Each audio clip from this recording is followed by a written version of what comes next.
with liberty and justice for all. Thank you very much. Madam Clerk, would you call the roll, please? Councilmember Leaks May. Here. Councilmember Martin. Here. Mayor Pro Tem Polika. Here. Councilmember Piana. And Mayor Coulter. Here, thank you. We have a quorum this evening, and I believe at our last council meeting, we excused Councilwoman Piana's absence. She's going to be at the Harvard program for the next 3 weeks, actually, so Yes. so noted for that. Next item on the agenda would be the approval of the agenda. I move that we approve the agenda as presented. Support. I think we probably, though, need to add a presentation for Oh, the we county do. commissioner, We if you do. don't mind. So we'll make Presentation E. Yes. E is our county commissioner. All right. So moved by Martin and supported by Leaks May. Any discussion on the agenda this evening? All right. Melanie, would you call the roll? Councilmember Martin. Yes. Mayor Pro Tem Polika. Yes. Councilmember Leaks May. Yes. And Mayor Coulter. Yes, thank you. The agenda is adopted. Moving on now, and we have 5 presentations this evening, and the first one is a retirement resolution for former Chief Collins.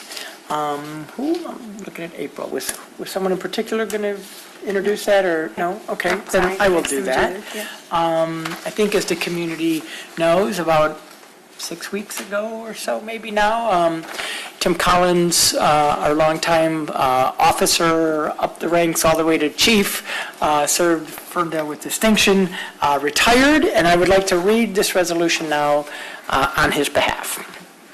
Timothy Collins, a lifelong resident of the city of Ferndale and a Ferndale High School graduate, served the citizens of Ferndale as a police officer for 40 years. He and his wife Katrina are the parents of 3 boys and the proud grandparents of 2.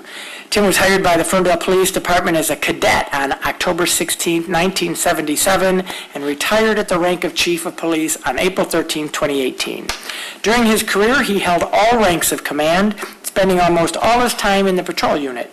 Tim was assigned to the narcotics enforcement team from 86 to 1988, and again in 1990. He was promoted to patrol sergeant in 1991, lieutenant in 1994, captain in 1999, and chief of police in 2010. Chief Collins attended Northwestern University School of Staff and Command in 1993 and the 193rd session of the FBI National Academy in 1988. He received numerous awards and recognitions from the department, as well as from other agencies, including the Ferndale Department Police Officer of the Year in 1989. In addition to Tim's duties as Chief of Police, he was a passionate and tireless in his dedication to the children of Ferndale schools, as evidenced by his commitment to the Ferndale High School wrestling and football teams. He also provided a safe space and parental discretion, occasionally in his own home, for more than a couple Ferndale students. Tim will undoubtedly spend a great deal of his retirement at the family cottage in northern Michigan. So I, David Coulter, on behalf of the Ferndale City Council, extend the city's congratulations to Chief Timothy Collins on the occasion of his retirement. And we'll make sure to get him this resolution this Friday at his going away party. So thank you for allowing me to read that. Our next presentation and the next couple are our Police Chief Vincent Palazzolo is going to present, I believe, and the first one is our Citizens Award presentation. Chief.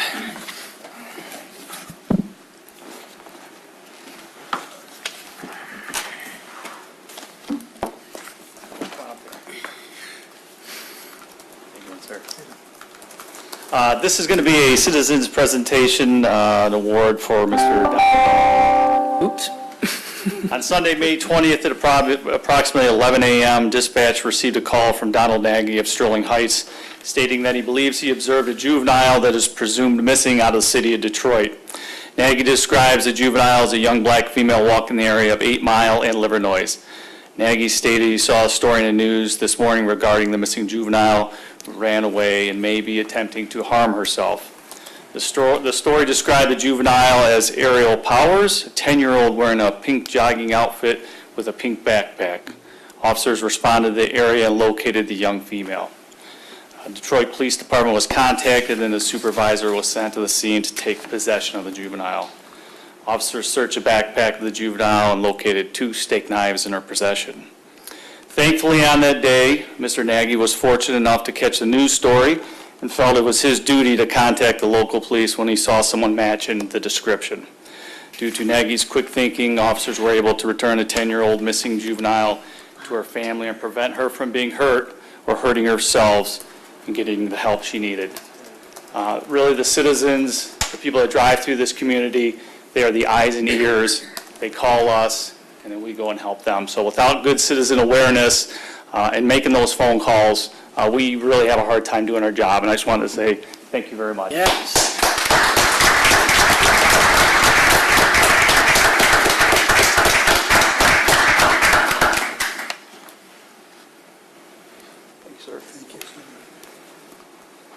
The officers that we're going to get a presentation couldn't be here tonight, so we'll have to schedule that for another time. Okay, Thank good. you.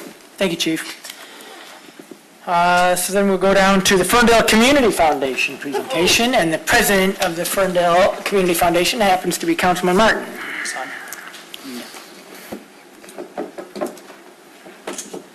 Hi, my name is Dan Martin, and besides sitting on council, one of my favorite jobs in Ferndale is I'm chair of the Ferndale Community Foundation.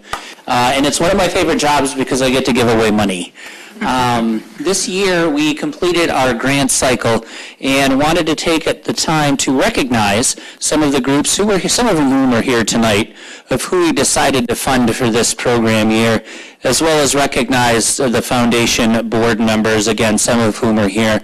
So how this is going to work in this delicately choreographed manner is if you're here when I call your name, come on up through this way. We're going to get a little picture. Kara's going to take a photo. And then we'll talk about your project for a brief second. Then we're going to line up in front of the council chamber, and I'll call the board up, and we'll get a giant group photo with a pyramid with Councilman Pollock on top. So first group I want to recognize is the Ferndale School Fine Arts Boosters, the Color Guard. Come on up. Woo!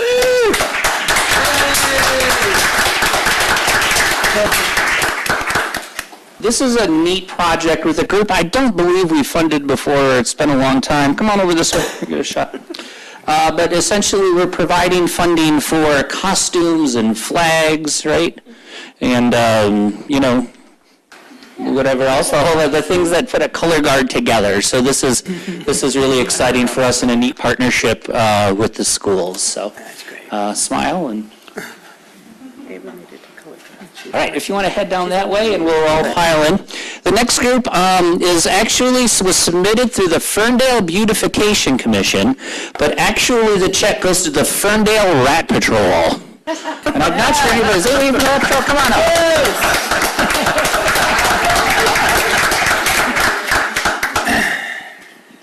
Okay, I love this group. So the Rat Patrol, we are providing money to essentially kill rats and educate people about how not to breed rats. Is that pretty succinct? That's pretty much it, yeah. Okay. All right, so we've never funded this group before. They are partnering with the Beautification Commission, and some of the cool things that they do is they use things which was a new education experience for me, like dry ice.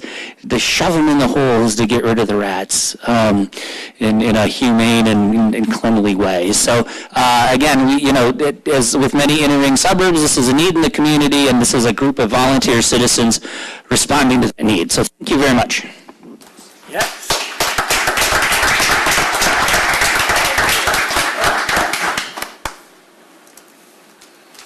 Some of the checks got distributed ahead of time, some I have now.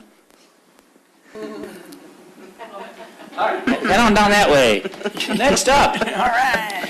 Is anyone here from Ferndale Radio? All right, this is a new group that's funded for us. I'll talk about their project a little bit. Ferndale Radio, if you're not aware, is currently operating out of space in the Rust Belt market, and they submitted a grant to purchase DJ equipment, including some software, to help expand their programming, and so we provided some funding to help do that there, so we'll make sure they get their money.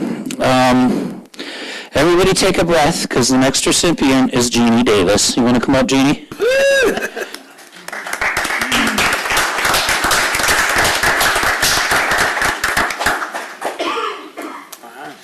So Jeannie is here representing two different groups today.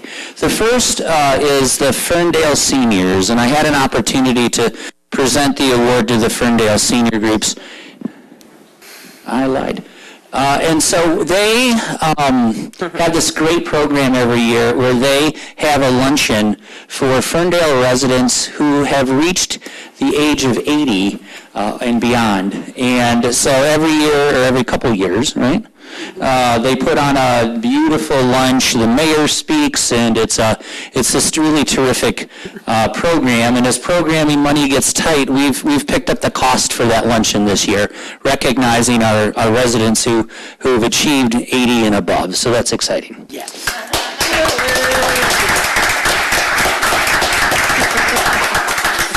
The second project, because Jeannie is just such an overachiever in civic engagement, is to the Arts and Cultural Commission.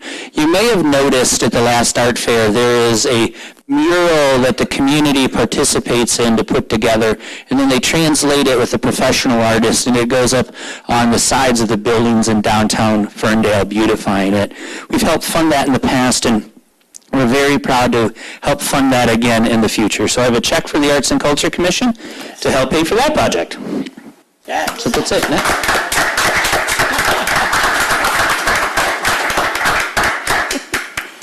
All right.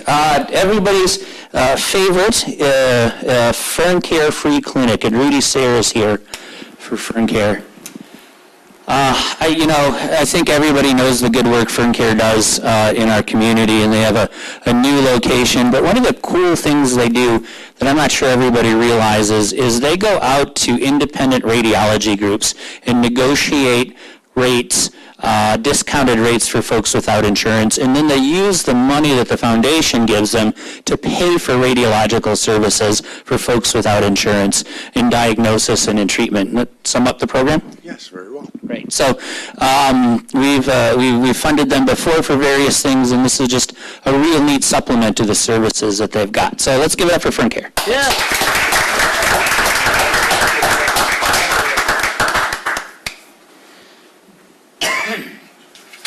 And then last but not least, I want to recognize, and I hear she sprained her foot, so she may not be here, but the Ferndale Community Concert Band. Is anybody here for Sharon? Oh, hey, you got Jen C there. Come on up, Tim. So the Ferndale Community Concert Band submits a grant application, and we funded them in the past. And if you have not had the chance to go see one of these concerts, it's just truly spectacular. And what we do is help fund their marketing materials. We purchase lawn signs, banners. The banner that goes across 9 Mile is funded by the foundation, and continue to try to drive attendance and performance for this tremendous group of musicians that donate their time to the community. Is there anything you wanted to add, or? I will speak for a few minutes at the called audience. Okay. To be continued. So here's the check for that. And if you want to go over there.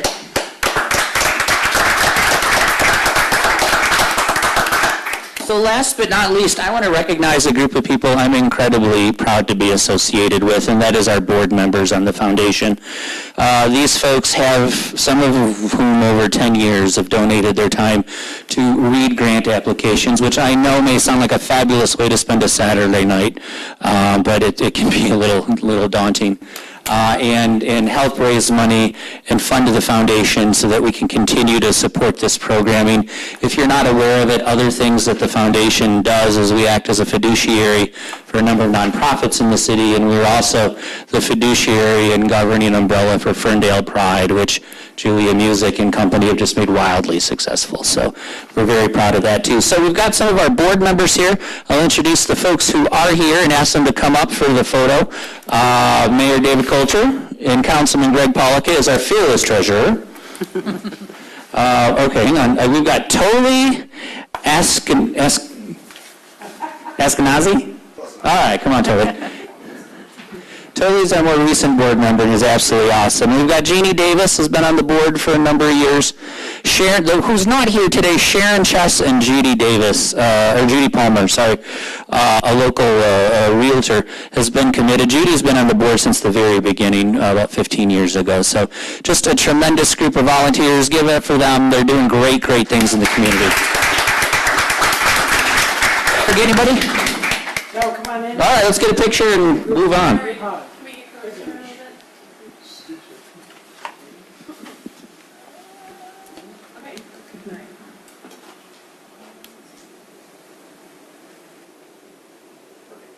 Thank you guys so much, and thanks for everything you do.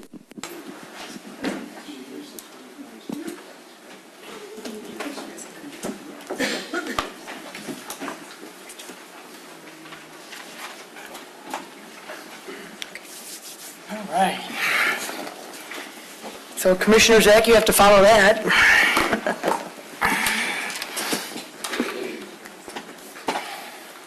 Thank you, Helene Zach, your county commissioner, and it is a tough act to follow, and thank you, everybody, for the wonderful work that you do in Ferndale. It's really an honor and a privilege to represent so many beautiful, engaged citizens. So just quickly, I heard from many residents in Ferndale, there was a pretty ugly article in the Bridge magazine about the Oakland County Community and Home Improvement Department and accusing Oakland County of housing discrimination. And I was equally appalled, and unfortunately, I learned about this article when Councilwoman Melanie Piana told me about it, and I should have been notified as the legislative branch when this report from HUD came out in April, but I found out literally from the Bridge article. I since have read Oakland County's counter rebuttal and, disputing it. And we will be watching it closely as commissioners. There are things that have been said in there that are very disturbing to me, and I want to make sure that everything's okay. And affordable housing in Oakland County is a big issue, and I've been trying to address it, and there's things that we can improve upon, and I'm certainly going to champion that issue for the next couple of years. Some good news in the state budget and the impacts. I serve on the Area Agency on Aging Board, which oversees services to vulnerable citizens, and they do help out with meals here, things for our residents.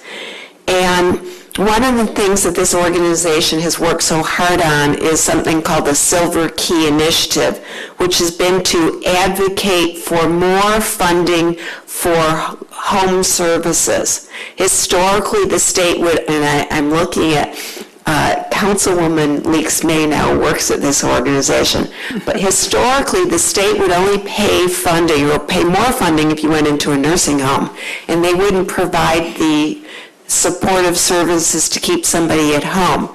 So, led by our local area agency on aging, they started this Silver Key Initiative, and since 2014, $13 million have come into our area agency on aging, additional dollars.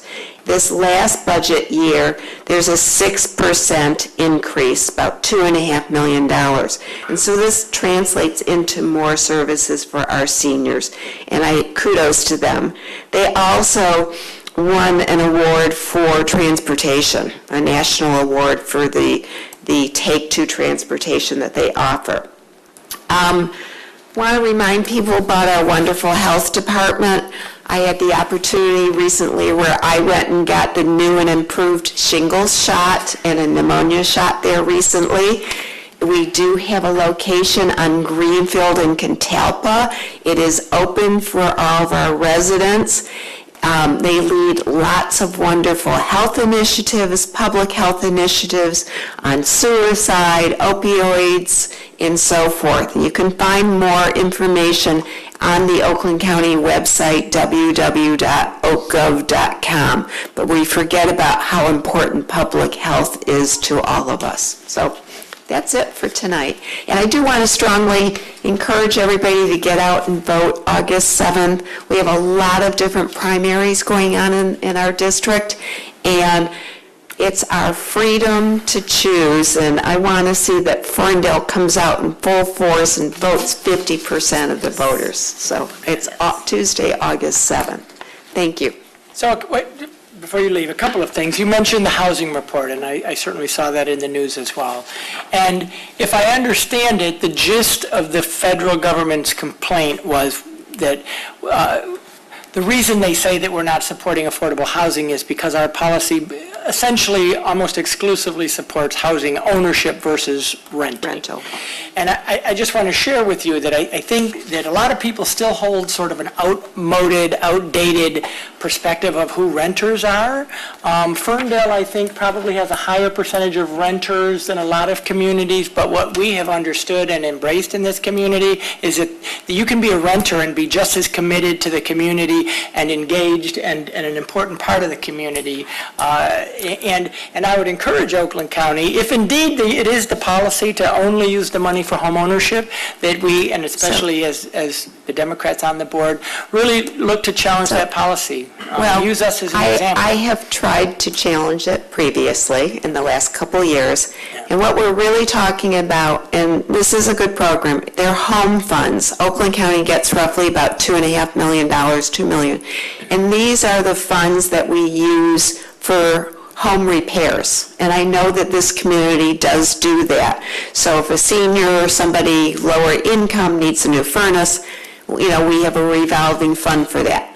But at the same time, we could be using a portion of that for rental assistance or to help some gap funding on developing more affordable housing in Oakland County. And I did try and challenge this policy with some housing experts a couple years ago. And it did go through the administration, and they opted to stay with the existing policy. But I'm not done. And we also have to look at 10,000 people lost their homes in the recession, which was terrible. So we have more renters as a result of that. People haven't bought homes proportionately since 2010 and 11.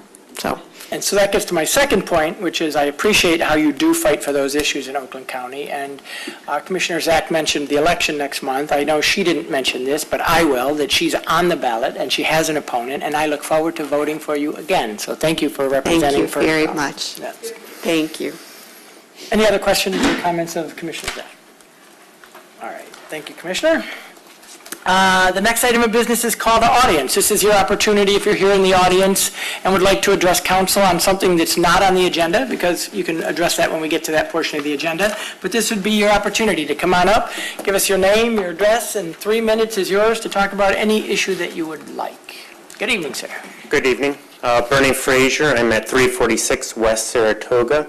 2 months ago, I brought forth a petition to the council with regards to making West Saratoga a permit parking only street, and a lot of residents are coming up to me and asking where that's at and that. So I'm not sure if the council did anything with it or where we're at with it, or. The guy that would know is sitting Joe. right next to you, Joe. So Joe, he knows everything parking related, I'll tell you that. Yeah. Yeah, Bernie, our intent is still to bring that to a public hearing prior to construction. We are still doing essentially an operational study, looking at enforcement impacts, and we're ramping up hiring to prepare to offset the impacts of a transformation. But our intent is to hold a public hearing prior to construction, so that would happen over the next 60 to 90 days. Double check. And you'll be getting a public notice from us within that time period. Through the chair, if I may. Yeah. I think there are two different issues you're tackling. If someone submits per the ordinance, if someone submits a petition to create a restricted parking zone, we don't have to do a public hearing for that. All it requires is a certain percentage of the residents on the lot signing the petition. We'll look. Is that right? We'll follow up. Oh. Yep, we'll look. We can follow up on it, but let's go back and revisit that, because if you're waiting for a public hearing, I don't think we need it for this. Yeah, that's what you had said 3 months ago when I first brought it up. Okay. We'll look into that, and thank you, sir. If I'm wrong, I'll apologize. I apologize, but I'm almost sure when I wrote the ordinance, I didn't have a public hearing in it. Good. We'll have Joe and April look into that. Thank you. Will do. And then make sure to follow up with Mr. Frazier, if you don't mind. Yep, we will. Let him know. Thank you. Yep. All right, is there anyone else that would like to address council this evening? This would be your opportunity. Well, thank you. My name is Tim Brennan, 2605 Highland Street. I'm one of the founders of the community band with Sharon. When I moved back to the Ferndale area in 2001, I was really astounded that we didn't have some kind of a community musical band or orchestra, or chorus, or whatever organization here in our city, because we have such a strong foundation of music, school music in this city, and a lot of people in this area play instruments. Well, Sharon and I got together on the Arts and Cultural Commission, and we came up with a band. And we rehearse on Tuesday nights at 7:30 at the Ferndale Middle School. We much appreciate the use of their facility. They don't charge us for it. It's a wonderful facility. We do 5 concerts a year, and this year we're going to add one special performance. We're going to start a mini band festival in February. We're going to have 3 bands performing, the Ferndale Band, Rochester, and Clarkston. This past year, we went out to Clarkston, and now we're going to come down here and do it in Ferndale, and hopefully we can make this a community happening year after year. But we'd like to see as many people as can come out to the concerts. I hope you can invite your neighbors and friends. It's a great group of people to play, and we just enjoy performing for the community. Our director is Ed Quick, who's a former band director at the Detroit School of Arts. Very fine conductor, and thank you for this time. Any Thank questions? No, thanks, Tim. There will be a test. Thank you. Appreciate it. All right. Anyone else like to address council this evening? All right. Seeing none, we'll move on now to the consent agenda. Consent agenda is items that council considers routine, and we enact in one motion unless someone from council removes one of the consent agenda items. So let me read that now. Item A is the approval of the regular meeting minutes of June 11th and June 25th, 2018, and the special meeting minutes of June 25th, 2018. Item B is the approval to renew Ferndale's membership in SEMCOG and to pay membership dues of $2,728. Item C is the approval of the 2018-2019 SEMCOG Planning Assistance Traffic Safety Agreement and to allocate $4,000 from the Major Roads Fund. Item D is the approval to authorize the Chief of Police to sign the amended memo of understanding with the Oakland Community Health Network to agree to the county's policies and procedures for the use of Narcan. Item E is the approval to purchase 190 Jacobs trauma kits from North American Rescue for a total of $10,422.88 to be taken from the drug forfeiture account. Is that? Sorry. Item F is the approval of the lease agreement with Enterprise Fleet Management for 2 2018 Chevrolet Tahoe PPVs for a total of $1,483.10 per month from Capital Leasing from the account as noted in the agenda. And finally, item G is the approval of the bills and payroll as submitted by the City Manager's Office, subject to the review by the Council Finance Committee. What is Council's pleasure on the consent agenda this evening? I move that we approve the consent agenda as presented. Support. Moved by Martin and supported by Polika. Now, is there any discussion, either from council or anyone in the audience? I think our police chief would like to talk a little bit more about the Jacob kits. That'd be great. Yep. Please, yes.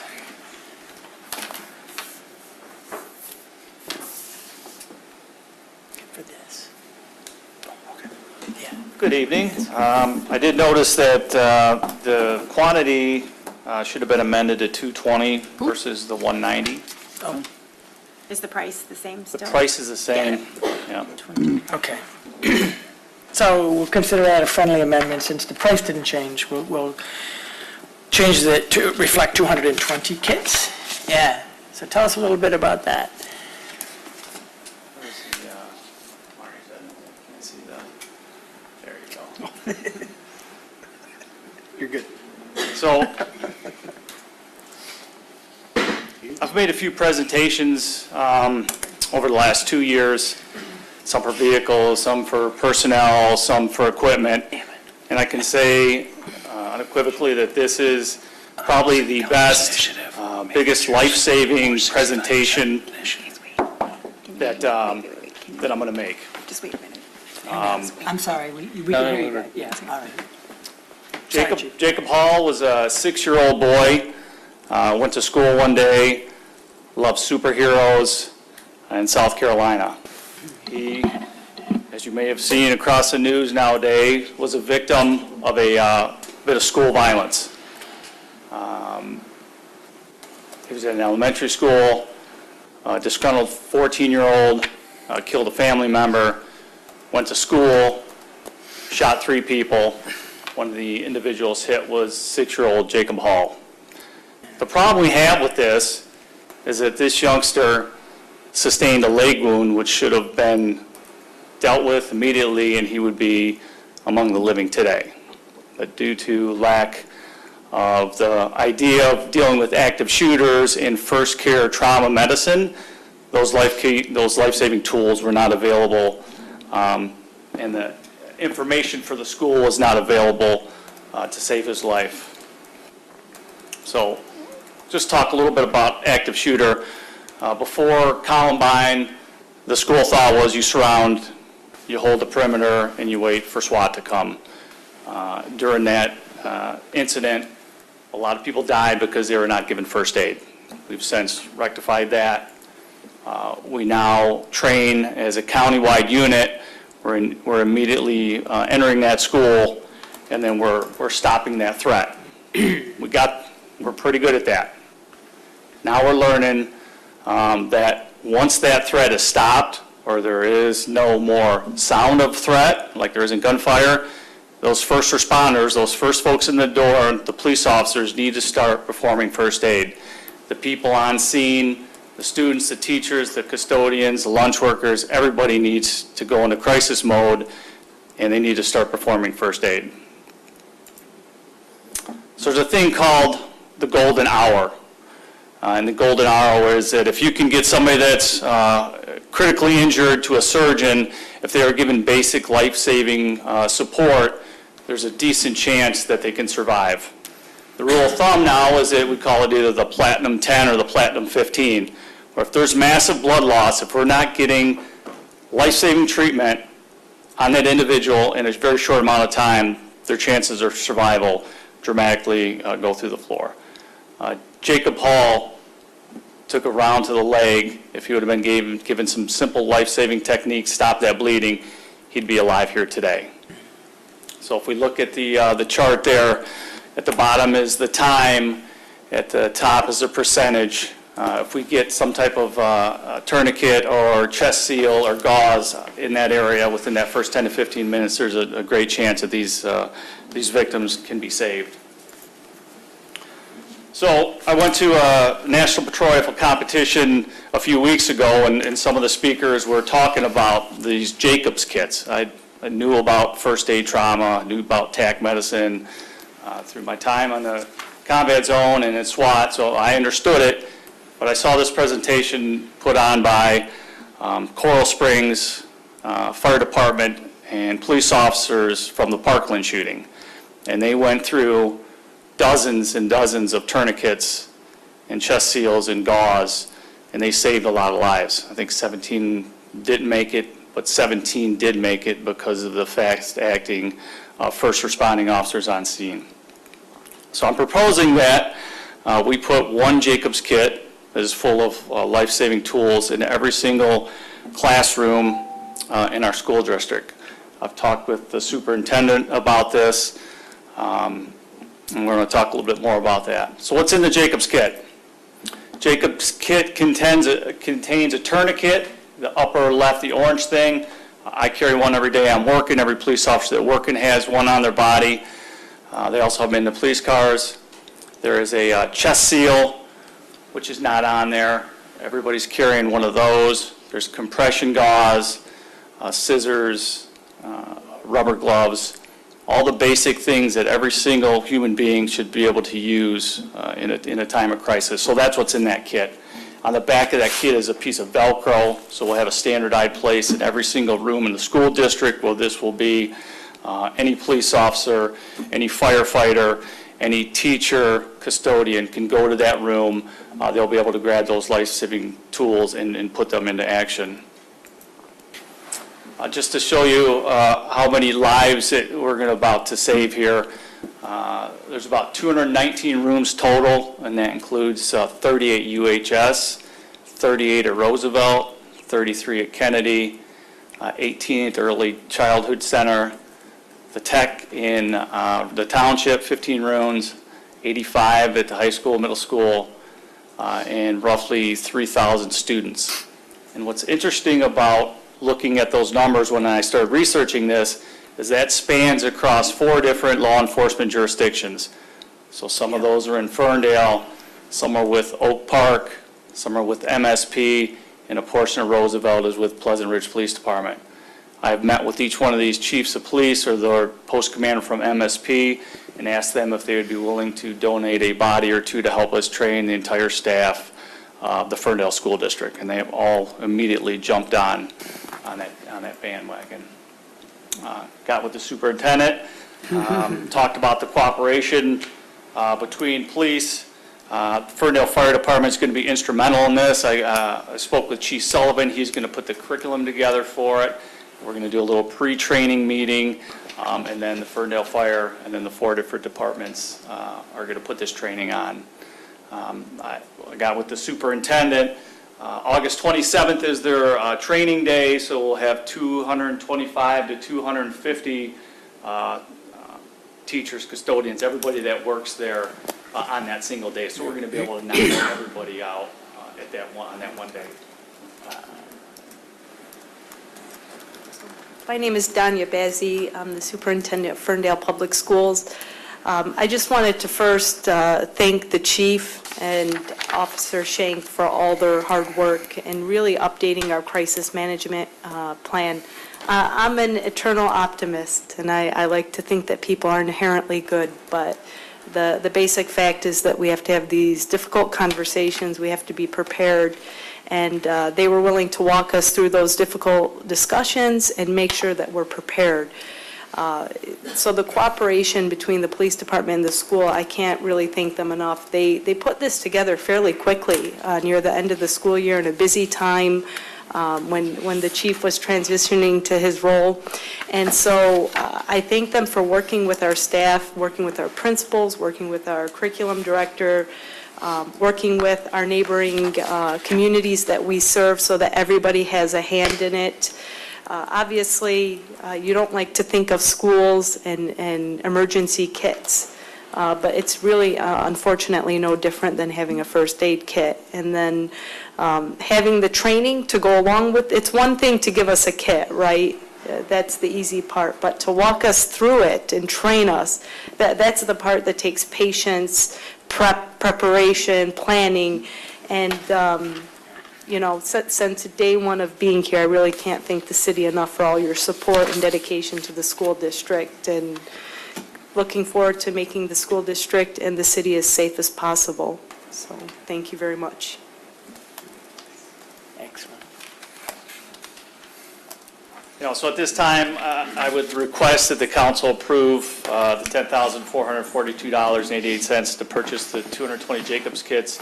That also includes 8 training tourniquets and 8 chest seal training kits.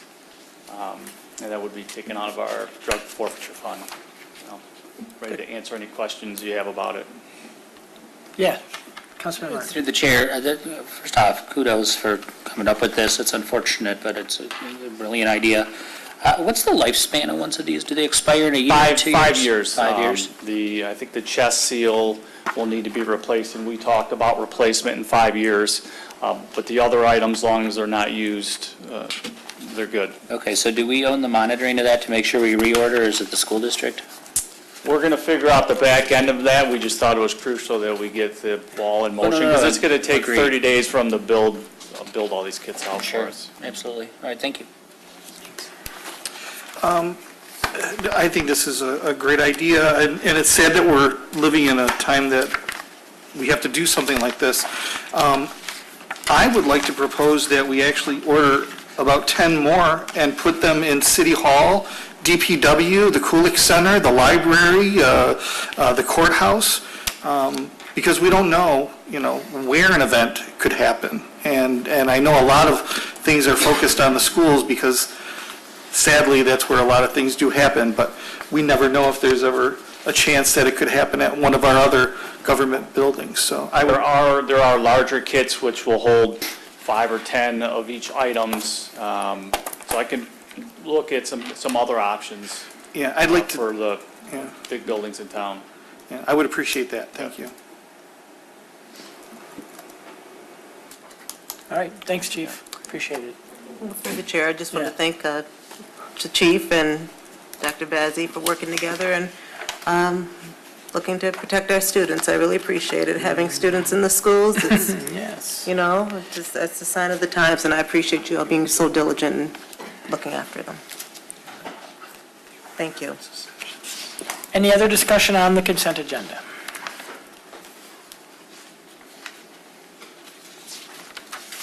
All right, we have a motion and support, so Marnie, would you call the roll, please? Mayor Pro Tem Polika? Yes. Councilmember Leaks May? Yes. Councilmember Martin? Yes. And Mayor Coulter? Yes, thank you. The consent agenda is adopted. Thank you. We don't have any regular agenda items at this time, so I'll move now to call to council. Chief, you were just up, but anything from the police department for the good of the community? Has that ever happened before? Has that ever happened before? No regular agenda?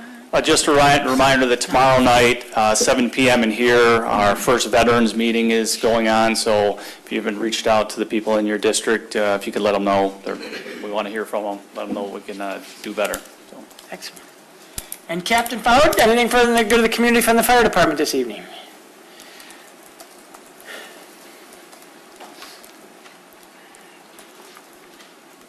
Just this evening, wanted to welcome our new firefighter, John Ladish. He was unable to come tonight, and it'll be worked out for a later meeting. Okay. And to remind everybody, we are still recruiting, so anybody that is looking to become a firefighter, please take a look at Ferndale. Councilman Polika? And insurance rates immediately go through the roof. Dan, anything from HR this evening? All right, how about from the finance department, Cheryl? Nothing to the, all right. Jordan, anything from community economic development? All right. Kara, anything from communications, community engagement?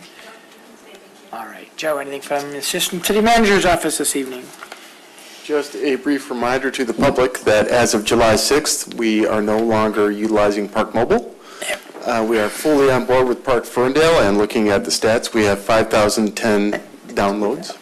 So it has been adopted widely through the community and through visitors to our community. So thank you. I'm one of them, and it works really well. Joe, may I ask, so what about those of us who haven't jumped on board yet? I mean, I think I still have my placard on out there. Well, that's a whole other one. Oh, that's a whole other thing. This is just for mobile pay. This is just to pay for parking using an app. But isn't there and a deadline for that one too? That's for internal. Gotcha. So I'll meet you with Beautiful. that. So I'm still good. Okay. Take care of that. We'll take care of it. Yeah, thank you. Marina, anything for the recreation department this evening? Yes, just two brief announcements. We have two large events happening in July. Both are new. One is Park at Night, which will be held next Thursday, July 19th at Harding Park. It will be movie in the park as well as live music and kids' activities and giveaways. Outside of ourselves, the community sponsors is the Detroit Zoo as well as Metro PCS, and it will be from starts at 6 o'clock p.m. and the movie will start at 8:20 p.m. and we'll be featuring Coco. In addition, I wanted to announce that our Fusion Festival registration is open. This is a health, wellness, and fitness event that will take place in Martin Road Park on July 28th from 9 to 4 p.m. So tickets, you can get your tickets now. We have several gyms, local gyms around the area that will be participating, as well as vendors, including the Fit Park, Pulse Fitness,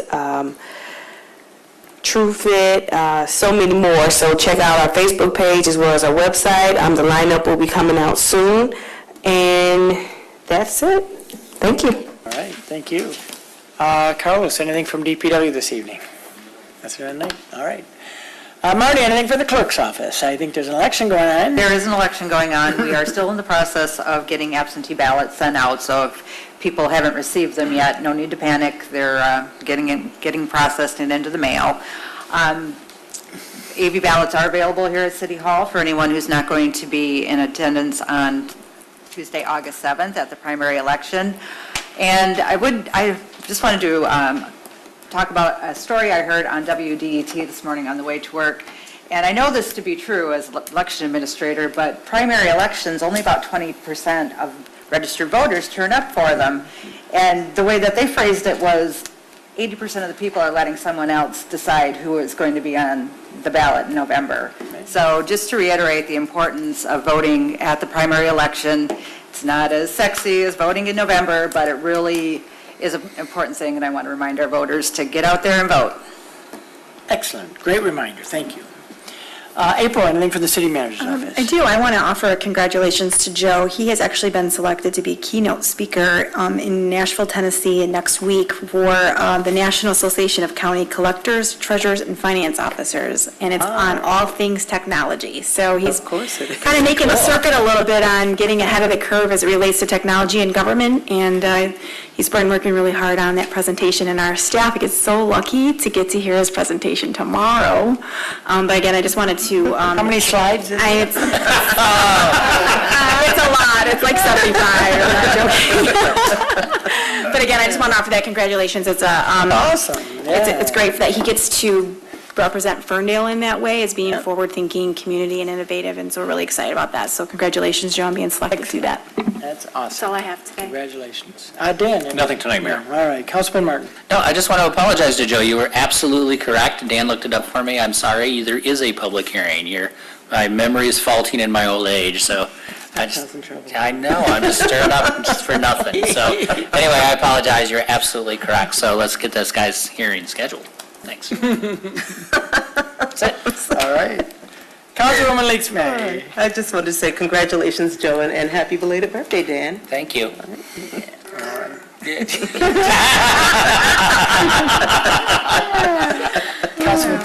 Mayor Pro Tem Pollock.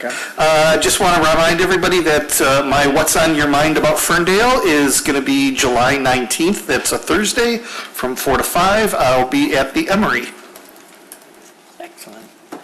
And I don't have anything for the good of the community this evening, and so with that, our meeting is adjourned. 48. I see that. 20. Next Tuesday. Plenty of time. Okay, you got to put that on.